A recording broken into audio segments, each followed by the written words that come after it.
আজকে আমি তোমাদেরকে মূলত কমন নাউন নিয়ে কিছু প্রশ্ন প্র্যাকটিস করাবো। আশা করি এই 5টা প্রশ্ন প্র্যাকটিস করলে তোমার কমন নাউন নিয়ে আর কোনো কোশ্চেনে প্রবলেম হবে না, কিন্তু এই 5টা প্রশ্ন তোমাকে বুঝায় বুঝায় প্র্যাকটিস করতে হবে।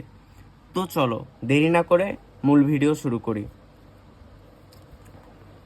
1 নাম্বার প্রশ্নটা দেখো।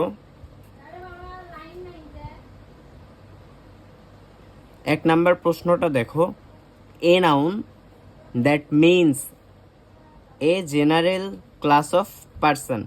A general class of person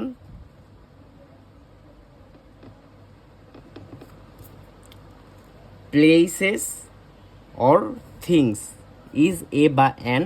দেখো এখানে মেইন হচ্ছে জেনারেল ক্লাস। জেনারেল ক্লাস মানে কি? Common class. জেনারেল হচ্ছে কমন অর্থে। তাহলে এইটা অ্যান্সার কি হবে? দেখো, প্রপার নাউন, জেনারেল নাউন নাকি কমন নাউন? এটার অ্যান্সার কি হবে? তোমরা একটু বলার ট্রাই করো, দেখি এটার অ্যান্সার কি হবে। এটার অ্যান্সার হবে common noun, option C, common noun. দেখো প্রশ্নটা আরেকবার দেখো, a noun that means a general class of persons, places or things is a বা অ্যান। তাহলে কমন নাউন, জেনারেল ক্লাস থাকলে কমন নাউন, কিন্তু যদি এখানে স্পেসিফিক ক্লাস থাকতো তাহলে তখন এইটা প্রপার নাউন হইতো। সেইটা আমি প্রপার নাউনের ক্লাসে তোমাকে পড়াই দিছি। আশা করি এগুলো নিয়ে আর কোনো ঝামেলা থাকবে না। এরপর দ্বিতীয়টা দেখো, Tamal is a student. Tamal is a student. Student is, স্টুডেন্টটা কোন কোন নাউন? স্টুডেন্টটা কোন নাউন? দেখো একটা ট্রিক্স শিখাই দেই।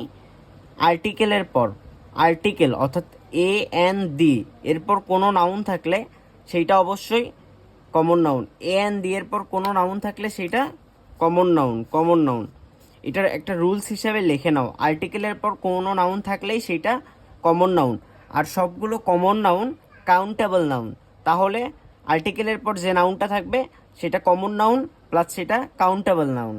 এরপর 3 নাম্বারটা দেখো, the elephant has great strengths. The elephant দেখো এখনই তো রুল পড়াইলাম যে আর্টিকেলের পর, আর্টিকেল এখানে দাটা তো একটা আর্টিকেল। আর্টিকেল কয়টা? এ এন দি হচ্ছে আর্টিকেল।